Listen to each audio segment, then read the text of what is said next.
Le 15 juin 2006, 3 institutrices expérimentées, Françoise Garnier, Agnès Delacroix et Véronique Humbert, disparaissent mystérieusement lors d'une excursion scolaire dans les champs de lavande de Valençol, en Provence. Leurs 25 élèves les attendent au centre d'hébergement, mais elles ne reviendront jamais de leur promenade matinale. 18 ans plus tard, Marcel Girard, bibliothécaire du village, découvre une lettre cachée dans un livre d'histoire locale. Cette lettre, écrite d'une main tremblante par les 3 femmes, révèle une vérité si terrifiante qu'elle explique non seulement leur disparition, mais aussi pourquoi elles ont choisi de se sacrifier pour protéger l'une de leurs élèves. Que contenait cette lettre pour bouleverser à ce point une enquête classée sans suite depuis près de 2 décennies? Avant de continuer avec cette histoire troublante, si vous appréciez les affaires mystérieuses réelles comme celle-ci, abonnez-vous à la chaîne et activez les notifications pour ne manquer aucun nouveau cas. Maintenant, découvrons comment tout a commencé. Valençol, petit village provençal de 3200 habitants situé dans les Alpes de Haute-Provence, était réputé pour ses vastes étendues de lavande qui transformaient le paysage en un océan violet chaque été. En 2006, la région vivait principalement du tourisme rural et de la production de lavande, attirant des milliers de visiteurs venus du monde entier pour admirer les champs en fleurs et respirer les parfums enivrants de la Provence. L'école primaire de Manosque, dirigée par Henri Fontaine depuis 15 ans, organisait chaque année une excursion pédagogique dans cette région pour sensibiliser les enfants au patrimoine naturel et culturel local. Cette tradition, établie depuis 1995, était devenue l'un des temps forts de l'année scolaire. Françoise Garnier, 35 ans, était une institutrice respectée avec 12 années d'expérience. Mère de 2 enfants, elle était connue pour son approche bienveillante mais ferme avec ses élèves. Ses collègues la décrivaient comme une femme organisée, dotée d'un instinct maternel naturel qui s'étendait bien au-delà de sa propre famille. Agnès Delacroix, 29 ans, était la plus jeune du trio. Diplômée de l'École normale supérieure de Lyon, elle avait choisi l'enseignement primaire par vocation. Passionnée de botanique et de nature, elle était particulièrement enthousiaste à l'idée de faire découvrir la flore provençale aux enfants. Véronique Humbert, 42 ans, était une vétéran de l'enseignement avec 19 années d'expérience. Mère de 3 adolescents, elle était reconnue pour sa capacité à gérer les situations difficiles et sa grande connaissance des procédures de sécurité lors des sorties scolaires. La classe concernée comptait 25 élèves de CM1 et CM2, âgés de 9 à 11 ans, tous originaires de Manosque et des villages environnants. Parmi eux se trouvait Camille Leclerc, une fillette de 9 ans, aux cheveux blonds et aux yeux bleus, remarquable par sa timidité et sa tendance à s'isoler du groupe. Le centre d'hébergement, les Lavandes Bleues, tenu par la famille Jolivet depuis 3 générations, était un établissement familial, spécialisé dans l'accueil de groupes scolaires. Situé à la périphérie de Valençol, il offrait une vue panoramique sur les champs de lavande et les collines environnantes. Le mercredi 14 juin 2006, le groupe arrive au centre d'hébergement vers 16h30 après un voyage en autocar depuis Manosque. La soirée se déroule normalement. Installation dans les dortoirs, dîner collectif et veillée éducative sur l'histoire de la culture de la lavande en Provence. Les 3 institutrices se montrent détendues et enjouées, participant activement aux activités avec leurs élèves. Selon le témoignage de Marie Jolivet, la propriétaire du centre, les 3 femmes discutent longuement après le coucher des enfants, vers 21h30. Elle les aperçoit depuis sa fenêtre, assises sur la terrasse, consultant des documents et parlant à voix basse. Rien dans leur comportement ne laisse présager ce qui va suivre. Le jeudi 15 juin, à 6h15, Françoise réveille ses collègues. Elle souhaite effectuer une reconnaissance du sentier de randonnée prévu pour l'après-midi avec les enfants. Cette démarche était habituelle pour elle lors des sorties scolaires. Elle vérifiait toujours les parcours à l'avance pour s'assurer de leur sécurité. Véronique et Agnès acceptent de l'accompagner. Elles quittent le centre à 6h45, informant Marie Jolivette qu'elles seront de retour avant 8h10 pour le petit déjeuner des enfants. Elles emportent une bouteille d'eau, leur téléphone portable et un plan de la région fourni par le centre. Le sentier qu'elles empruntent, balisé en blanc et rouge, serpente à travers les champs de lavande, avant de rejoindre une petite colline offrant une vue d'ensemble sur la vallée.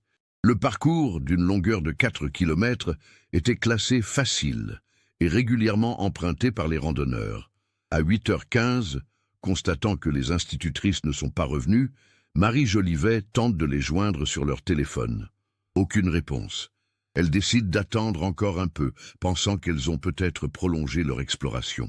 À 8h45, face à l'inquiétude grandissante des enfants qui réclament leur maîtresse, elle alerte son mari, André Jolivet, qui part immédiatement à leur recherche sur le sentier avec leur berger allemand, Rex. André parcourt l'intégralité du sentier sans trouver aucune trace des 3 femmes. Seul détail troublant. Rex manifeste un comportement agité près d'un embranchement non balisé qui s'éloigne du sentier principal vers une propriété privée. À 10h30, André Jolivet contacte la gendarmerie de Valençol. Le brigadier-chef Pascal Morin se rend immédiatement sur place avec 2 gendarmes pour organiser les premières recherches. L'enquête préliminaire révèle que les téléphones des 3 femmes sont injoignables depuis 7h20 environ. Les dernières géolocalisations situent leurs appareils dans un rayon de 500 mètres autour du point où Rex avait manifesté son agitation. L'annonce de la disparition des 3 institutrices provoque une onde de choc dans toute la région. Manosque, ville de 22 000 habitants, n'avait jamais connu un tel drame. Les familles des enseignantes, sous le choc, se rendent immédiatement à Valençol pour participer aux recherches.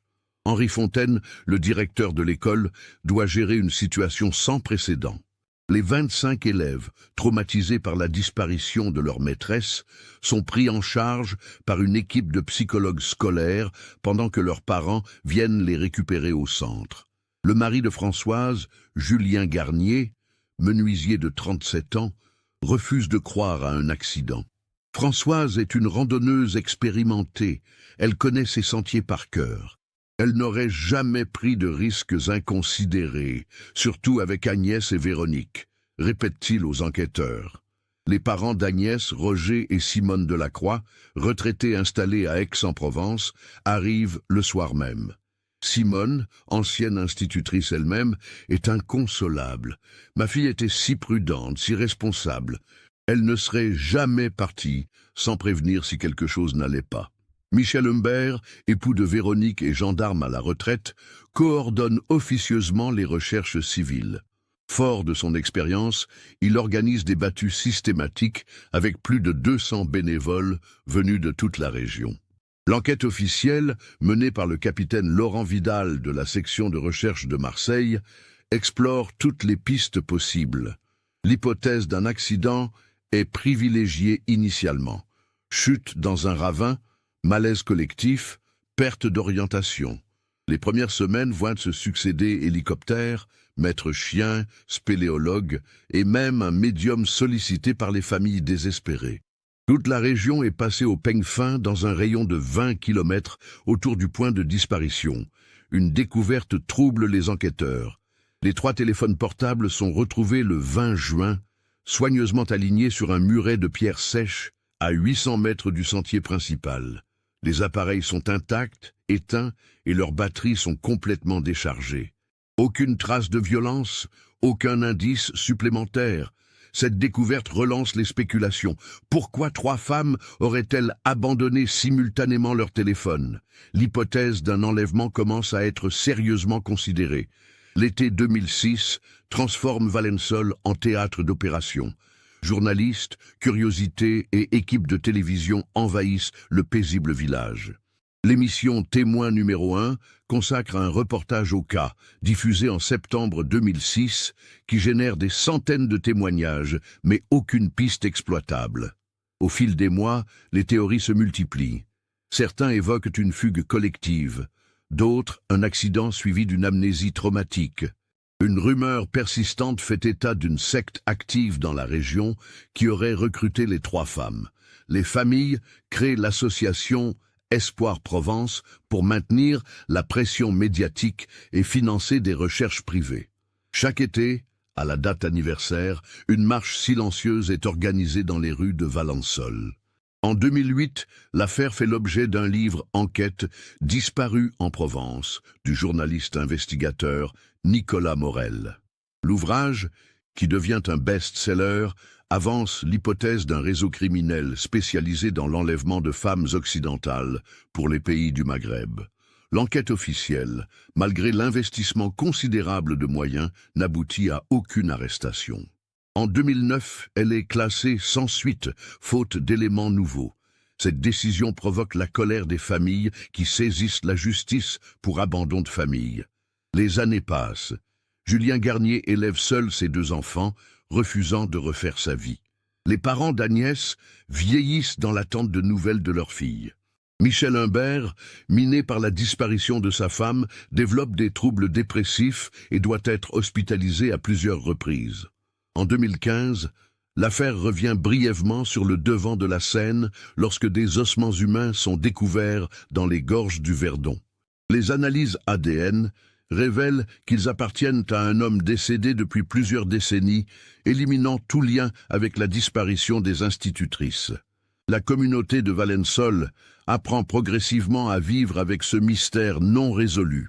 Le centre, les Lavandes Bleues, cesse d'accueillir des groupes scolaires en 2010. Marie et André Jolivet, profondément marqués par le drame, vendent leur établissement et s'installent en Ardèche. Seul Marcel Girard, bibliothécaire municipal depuis 1998, continue de s'intéresser activement au dossier. Cet homme de 52 ans, passionné d'histoire locale, constitue patiemment un dossier personnel avec tous les articles de presse, témoignages et documents relatifs à l'affaire. Le 3 mars 2024, 18 ans après la disparition, Marcel Girard effectue un inventaire complet de la bibliothèque municipale de Valensole en vue de sa numérisation. Cette démarche s'inscrit dans le cadre d'un projet départemental de sauvegarde du patrimoine documentaire local. Vers 14h30, Marcel examine les ouvrages de la section Histoire régionale quand il découvre, coincé entre les pages 127 et 128 du livre Lavande et traditions provençales de l'historien Paul Reynaud, une enveloppe jaunâtre cachetée avec de la cire rouge. L'enveloppe, de format standard, porte l'inscription manuscrite « Pour celui qui trouvera cette lettre, urgent », écrite à l'encre bleue d'une écriture manifestement féminine. La cire du cachet, bien qu'ancienne, est encore intacte. Marcel, intrigué, examine l'enveloppe sous différents angles. Le papier, légèrement jauni, semble dater de plusieurs années. La cire rouge présente l'empreinte d'une bague signée, probablement celle d'une femme. Après une hésitation, Marcel brise le cachet et découvre une lettre de 4 pages, rédigée sur du papier à en-tête du centre Les Lavandes Bleues. L'écriture, tremblante par endroits, révèle immédiatement l'identité des rédactrices. La lettre est signée par Françoise Garnier, Agnès Delacroix et Véronique Humbert. La première phrase de la lettre glace le sang de Marcel. « Si vous lisez ces lignes, c'est que nous sommes probablement mortes et que notre sacrifice n'aura pas été vain. Nous écrivons cette lettre dans l'espoir que la vérité soit un jour révélée et que notre petite Camille soit enfin en sécurité. » Marcel, comprenant l'importance capitale de sa découverte, referme immédiatement la lettre et contacte le commissariat de Manosque. Il est 15h45 quand il compose le numéro de la gendarmerie, les mains tremblantes.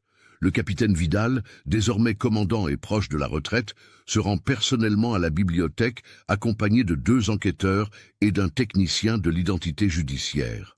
La lettre est photographiée, analysée et placée sous scellé avant d'être envoyée au laboratoire de police scientifique de Marseille.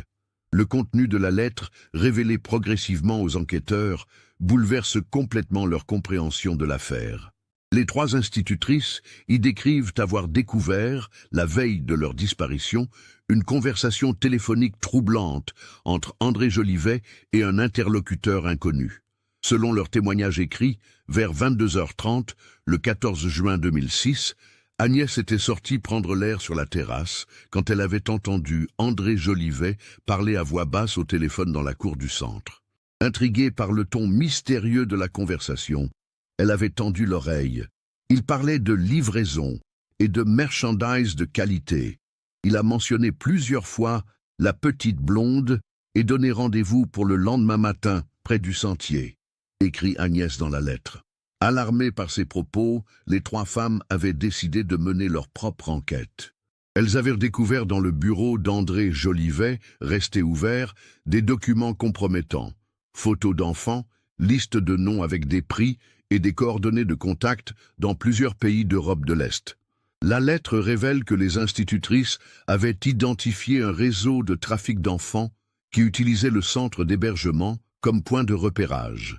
Les victimes étaient sélectionnées parmi les groupes scolaires en visite, photographiées discrètement, puis enlevées lors de sorties ultérieures. Nous avons compris que notre petite Camille était en danger.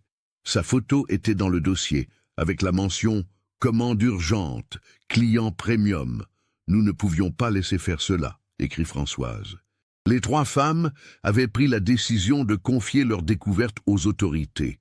Mais André Jolivet les avait découvertes dans son bureau vers 6h30 le matin du 15 juin.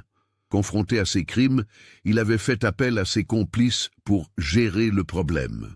Nous sommes prisonnières dans un entrepôt à une dizaine de kilomètres de Valensole. Ils nous ont dit que nous serions éliminés si nous ne révélions pas qui d'autre était au courant. Nous avons menti, affirmant que nous n'avions parlé à personne, continue la lettre. Les institutrices expliquent avoir réussi à subtiliser cette feuille de papier et un stylo pour rédiger leur témoignage. Elles espèrent que quelqu'un finira par découvrir leurs lettres et pourra protéger Camille et les autres enfants menacés. Nous savons que nous allons mourir, mais nous voulons que notre sacrifice serve à quelque chose. André Jolivet fait partie d'un réseau international. Sa femme Marie est complice. Elle photographie les enfants et établit les profils. Ils opèrent depuis au moins 5 ans, révèle Véronique. La lettre se termine par des instructions précises. Vérifiez les fondations de la nouvelle terrasse construite en juillet 2006. Contactez Interpol. Protégez Camille Leclerc. Elle est toujours en danger. Cette révélation déclenche une enquête internationale. Interpol est immédiatement alerté et une investigation discrète est ouverte sur André et Marie Jolivet, installés depuis 2010 dans un petit village ardéchois. L'enquête sur le couple Jolivet révèle un passé trouble soigneusement dissimulé.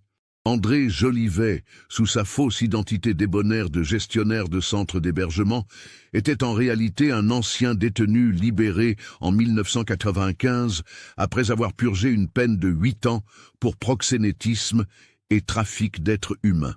Les enquêteurs découvrent que le couple avait utilisé le centre Les Lavandes Bleues comme façade pour leurs activités criminelles.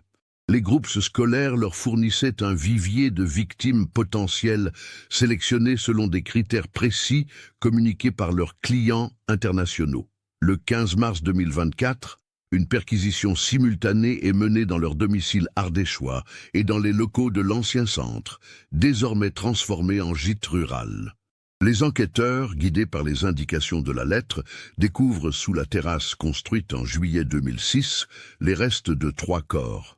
L'analyse ADN confirme sans équivoque l'identité des victimes, Françoise Garnier, Agnès Delacroix et Véronique Humbert. Les 3 femmes présentent des traces de coups et ont été exécutées par balles à bout portant. André Jolivet, confronté aux preuves, s'effondre et avoue les faits. Il révèle l'existence d'un réseau européen de trafic d'enfants opérant depuis les années 1990. Le centre d'hébergement servait de point de repérage, les victimes étant ensuite enlevées lors de sorties ultérieures ou directement à leur domicile. Les 3 femmes avaient tout découvert, elles menaçaient de nous dénoncer. Nous n'avions pas le choix, déclare-t-il aux enquêteurs, tentant de justifier l'injustifiable. Marie Jolivet, également arrêtée, avoue son rôle de complice. Elle était chargée de photographier discrètement les enfants pendant leur séjour et d'établir des profils détaillés pour les clients du réseau. L'investigation révèle l'ampleur du trafic. Sur 20 ans d'activité, le réseau aurait fait disparaître plus de 50 enfants à travers l'Europe. Les victimes, âgées de 8 à 14 ans, étaient vendues à des clients fortunés dans différents pays. La découverte la plus troublante concerne Camille Leclerc. Les enquêteurs apprennent que la fillette, désormais âgée de 27 ans, avait été victime d'une tentative d'enlèvement en 2008, 2 ans après la disparition de ses institutrices. Elle avait échappé à ses ravisseurs grâce à l'intervention d'un passant, mais l'affaire n'avait jamais été reliée au réseau de trafic. Si les 3 institutrices n'avaient pas sacrifié leur vie pour révéler la vérité, Camille aurait probablement disparu en 2006. Leur courage lui a sauvé la vie, déclare le commandant Vidal lors d'une conférence de presse. L'arrestation du couple Jolivet provoque une onde de choc dans toute la France. L'affaire, qui défraie la chronique pendant des mois, met en lumière l'existence de réseaux criminels sophistiqués opérant sous couvert d'activités touristiques légales. Le procès, qui s'ouvre en septembre 2024 devant la cour d'assises des Bouches-du-Rhône, révèle l'étendue du réseau international. André Jolivet est condamné à la réclusion criminelle à perpétuité. Marie Jolivet écope de 25 ans de prison. Les familles des 3 institutrices, après 18 années d'attente et de souffrance, trouvent enfin une forme de paix. Julien Garnier, désormais âgé de 55 ans, déclare « Françoise, Agnès et Véronique sont mortes en héroïne. Elles ont sacrifié leur vie pour protéger une enfant. Nous pouvons enfin faire notre deuil. » Camille Leclerc, devenue enseignante comme ses anciennes maîtresses, témoigne lors du procès « Je leur dois la vie. Elles ont choisi de mourir plutôt que de me laisser tomber entre les mains de ces monstres. Je dédie ma carrière à leur mémoire. » L'enquête internationale permet le démantèlement de plusieurs cellules du réseau en Espagne, Italie et Roumanie. 17 personnes sont interpellées et une dizaine d'enfants sont retrouvés vivants et rendus à leur famille. La découverte de la lettre dans la bibliothèque de Valensole pose des questions sur les méthodes utilisées par les 3 femmes pour la cacher. L'expertise révèle que la lettre a été glissée dans le livre en juin 2006, probablement par l'une des institutrices avant leur capture définitive. Marcel Girard, le bibliothécaire qui a découvert la lettre, révèle un détail troublant. Le livre « Lavande et tradition provençale » était l'un des ouvrages consultés par les 3 institutrices la veille de leur disparition. Marie Jolivet me l'avait confirmé lors de l'enquête initiale. Elles avaient préparé leur témoignage et trouvé le moyen de le cacher. Cette révélation suggère que les 3 femmes avaient anticipé leur sort et organisé une ultime tentative de révéler la vérité. Leur sacrifice, longtemps incompris, prend alors tout son sens. Un mémorial est inauguré en juin 2025 dans le village de Valensole, en présence des familles et des autorités locales. La plaque commémorative porte l'inscription « À Françoise Garnier, Agnès Delacroix et Véronique Humbert, institutrices courageuses qui ont donné leur vie pour protéger l'innocence. » L'ancien centre, les Lavandes Bleues, est transformé en centre de formation pour les professionnels de l'enfance, spécialisé dans la prévention des maltraitances. Cette reconversion symbolique permet de transformer un lieu de souffrance en espace de protection. Les champs de lavande de Valensole, témoins silencieux de cette tragédie, continuent de fleurir chaque été. Mais désormais, les visiteurs qui les contemplent connaissent l'histoire de ces 3 femmes qui ont payé de leur vie la protection d'une enfant. Cette affaire illustre la détermination extraordinaire dont peuvent faire preuve des individus ordinaires face au mal absolu. Françoise, Agnès et Véronique n'étaient pas des héroïnes au sens traditionnel, mais des femmes normales qui ont fait un choix extraordinaire, mourir plutôt que de laisser un enfant en danger. Leur histoire rappelle que derrière les statistiques du crime organisé se cachent des victimes réelles, mais aussi des héros anonymes prêts à tout sacrifier pour protéger les plus vulnérables. La lettre cachée dans la bibliothèque est devenue le symbole de cette résistance silencieuse face à l'inacceptable. Cette affaire nous montre comment des femmes ordinaires peuvent devenir des héroïnes extraordinaires face au mal absolu. Qu'avez-vous pensé de cette histoire? Avez-vous perçu les signes tout au long du récit? Partagez vos théories dans les commentaires. Si vous avez apprécié cette investigation approfondie, n'oubliez pas de vous abonner à la chaîne et d'activer les notifications. Laissez votre pouce bleu si cette histoire vous a marqué et partagez-la avec quelqu'un qui s'intéresserait également à des cas comme celui-ci.